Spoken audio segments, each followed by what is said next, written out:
Welcome to our first lesson of Chapter 6, which is Trigonometric Identities and Proofs.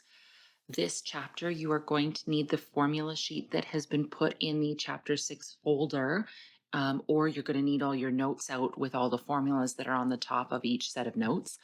But the formula sheet would be a lot easier to reference. And this is something that even if we were having a regular test, you would also have that formula sheet out for a test. So these are not things you are expected to memorize.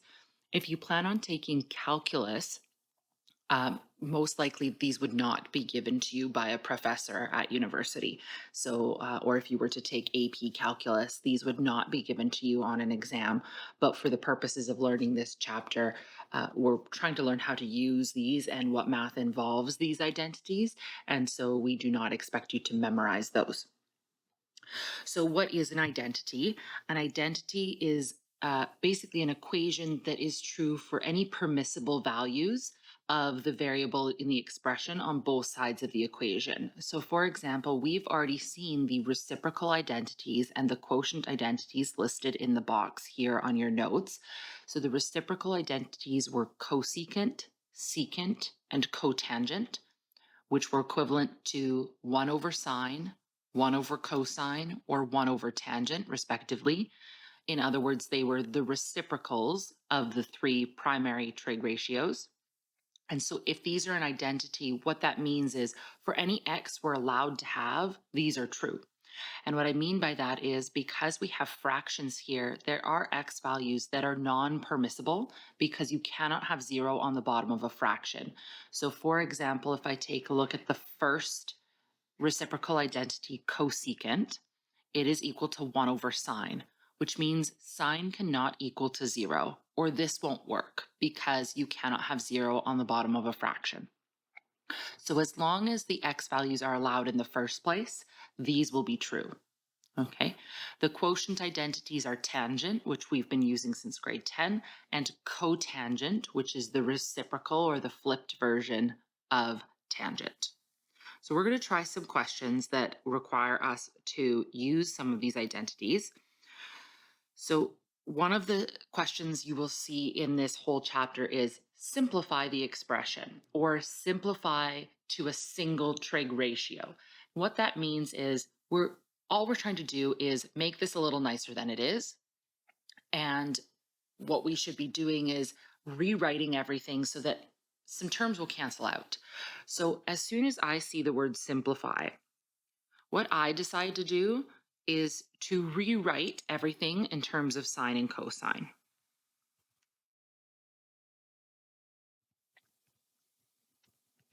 So anything that I see that is not already a sine or a cosine, I'm going to change it so that it is. So you guys can't see my fraction line in the video here, I don't think. On my screen, I can't see it. I see it on my Word document, but not on the video. So I'm just going to draw it in here. It is on your notes sheet, though. So here I have a cotangent, a cosecant, and a cosine. So the cotangent and cosecant are what we need to rewrite using our identities above. So if I rewrite this, my cotangent, as seen above here, is equal to cosine over sine. Cosecant, as we see above and we've used before, cosecant is 1 over sine. And then we're going to leave the cosine as it is. And basically our job is to try and fix this up so that it doesn't look so gross and cancel things out that can cancel out. And sometimes it's going to be easier than others. But on the bottom, I can actually multiply these two terms together. And so on the top, I'm going to have cosine over sine. And now on the bottom, if I multiply those together, this cosine is technically cosine over 1. So when I multiply those fractions, I also get cosine over sine. So if I take something and divide it by itself, if I take cosine over sine and divide it by cosine over sine, I get 1. Because essentially this fraction and this fraction are equal to each other. They cancel out and we get 1. Now, those identities you have seen, we worked with those in chapter 4. In this chapter, we're going to be introducing you to a bunch more identities. So on the formula sheet, there's a whole page of these things. So today we're going to start with just the Pythagorean identity. And we're going to use our unit circle from chapter 4 to help us understand where this comes from. Again, you don't have to memorize the identity, it's on your sheet, but you do need to know how to use it. Okay. So if I look at my lovely circle here, it's a little hard to see because everything's black, but I'm going to draw it in just a little bit nicer. I've got a triangle here, and I have my point MN on the edge of that circle, which means that the side lengths of this triangle are an x coordinate of M and a y coordinate of N. My angle in the corner is A. Okay. So what I know from Pythagorean theorem from grade 8, okay, I know that since this is a unit circle, my radius is 1, I know that m squared plus n squared is equal to 1. I also know that from chapter 4 and from our conics chapter, looking at how to find the equation of a circle. Okay. Now, from grade 10 trig, I know that if I wanted to find cosine of that angle A, this is adjacent. Our angle A is down here. Okay. Adjacent would be m over hypotenuse, which is 1. Or this is just equal to m. Similarly, I know that sine A is opposite, which is n, over hypotenuse, which is 1, or sine A equals n. Now, if I replace the m and the n in my initial equation I had here with cosine and sine, I would have cosine A squared instead of m squared plus sine A squared instead of n squared equals 1. And this is our Pythagorean identity, which you can see down here. Now there's just a little bit of a notation thing. You'll notice that these don't look exactly the same, and that's because we can rewrite this as cosine squared A plus sine squared A equals 1. So just a notation issue. Sine A all squared is the same as writing sine with a little squared inside, just above the n there, and then A. But sine A all squared is not the same as sine A squared. Okay. The second one here, this indicates that just the A is squared, whereas this side indicates all of sine A is squared. So on the right side, that would indicate essentially you're squaring your angle. So if I had like sine of 30 degrees, I'd be squaring the 30 degrees and then finding the sine of that. On the left side, you're squaring the ratio. So if I had sine of 30 degrees, I'd find out what that is and then square that answer. So just be careful with your notation, whether there's brackets around the sine or cosine or not. And so this is why this other notation is nice and clear. It tells us that cosine is being squared, which means the ratio is being squared and not the angle. Okay. Now, these can be rewritten. We could move the sine or the cosine to the other side and get 1 minus sine squared A is equal to cosine squared A, or 1 minus cosine squared A is equal to sine squared A. So those two are not on your formula sheet, I don't believe. Let me just double check. No, they are not. So if you wanted to add those two rewritten versions onto your formula sheet, you could if you've printed it out. But otherwise, you would just remember that you can rearrange any of these identities. The other two that are given are obtained in a similar way. We can, instead of subtracting a cosine or sine to the other side, we can actually divide by sine or cosine. So this first one happens if I divide everything by cosine, and the second one happens if I divide everything by sine. And again, all the ones that are typed here that are I just didn't write in, they are on your formula sheet. So these three, sine squared plus cosine squared equals 1, this one, and these two are on your formula sheet. So you will not need to replicate what we just did above. It's just so that you know where it comes from and you're not just taking my word for it. Okay, so we're going to try some questions where we simplify using this identity. Okay, so again, our job is to turn everything into sine and cosine if possible, and then be able to cancel some things out. So the first thing I will change here, I have a cosine and I have a sine, but this guy here is a cosecant. It's a bit of a problem. So I'm going to rewrite. As soon as it says simplify, I want to rewrite in terms of sine and cosine. Now it says a single trig function, so this means it's going to equal sine, cosine, tangent, cosecant, secant, or cotangent. It's going to equal one of those things. So it's a bit of a hint that like we should be able to cancel a bunch of stuff out, and if we can't, we're doing something wrong. Okay. So let's change this to 1 over sine times cosine squared theta plus sine theta. Now, again, I'm going to show way more steps here than you would normally need.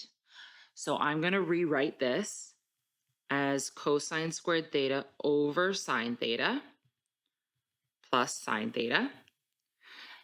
Now, I can't actually add these together, and there's nothing I can do to simplify right now. But I've been told in the question I should be able to simplify to one single trig function. So I know I have to keep going. I can't stop here. But what I can do is I can make common denominators so that I can add these together. So I'm going to need to multiply the right-hand term by sine over sine so that I have a common denominator. And this is what I get when I do that. And then I can actually add my fractions together because they have the same denominator.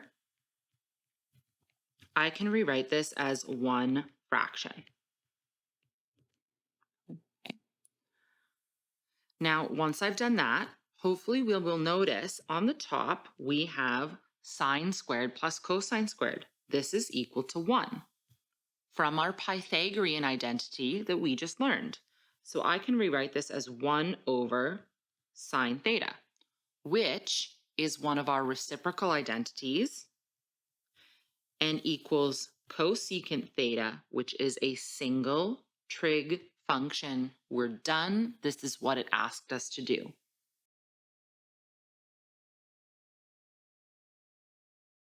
So first step, rewrite everything in terms of sine and cosine. Second step, simplify anything that you can. If not, you might need to continue and use other math tools in your toolbox, like making common denominators. Okay, so on the next question, I see a tangent. So that's the first thing I'm going to change. I'm going to rewrite it as sine over cosine. That's the top of my fraction there. The bottom of my fraction is still cosine plus 1. Now I have two options. I can make common denominators on the top, or I can just get rid of the denominator by multiplying everything in the question by cosine. Either one will work. I'm going to multiply by cosine. If you want to see the common denominator method, the answer that has been posted online, the PDF key that is online for you to see, has the other method. So what I'm going to do is I'm going to multiply the top by cosine and the bottom by cosine. When I do that, this cosine on the top has to distribute to that fraction and the sine. The cosine on the bottom has to distribute to the 1 and the cosine. Okay. The reason I can't just multiply by cosine on the top only is because this doesn't equal anything. It's an expression. And when you're manipulating an expression, you must multiply by something that equals 1. So that's why I need to multiply by cosine over cosine. Now on the top, I'm going to have sine x cosine x from the first multiplying. The second, when I multiply that fraction, the cosines would cancel out and I end up with just sine x. On the bottom, I'm going to leave it factored. I'm not going to actually multiply it in. I'm going to leave this as cosine x plus 1 times cosine x. And that's because my goal here when I multiplied on the bottom was not to simplify anything on the bottom. The whole reason I multiplied by cosine in the first place was to fix up that fraction that's on the top. So on the bottom, multiplying it in and actually expanding it is not going to help me. It's going to make things worse. So I'm going to leave it like this. If you do expand it, that's not incorrect. It just means you're going to have more work later. Okay. Now, again, I know I'm supposed to be able to simplify this to a single trig function. So I'm not done because this does not simplify to a single trig function. I need to be able to continue to fix this up a bit. Now, what a lot of people will do here is very wrong fraction math, and they will cancel out these. You cannot do that. You cannot cancel out a factor from the bottom with a single value from the top. Cosine x is not a factor on the top. You cannot cancel those out. But what I can do is on the top, I have a sign in both of my terms. I can factor that out. And then in the first term, I would still be left with a cosine. The second term, I'd be left with 1. And now on the bottom, you'll see that I do have something I can cancel with the top. I have a cosine x plus 1 factor on the top and the bottom. That I'm allowed to cancel out because they are both factors. There's no adding or subtracting between our terms anymore. Okay, which leaves me with sine x over cosine x, and this is equal to tan x, which is a single trig function, and we are done. So step 1, rewrite everything in terms of sine and cosine. Step 2, simplify where you can. Common denominators or getting rid of denominators will be very, very common in this chapter. That is all for today.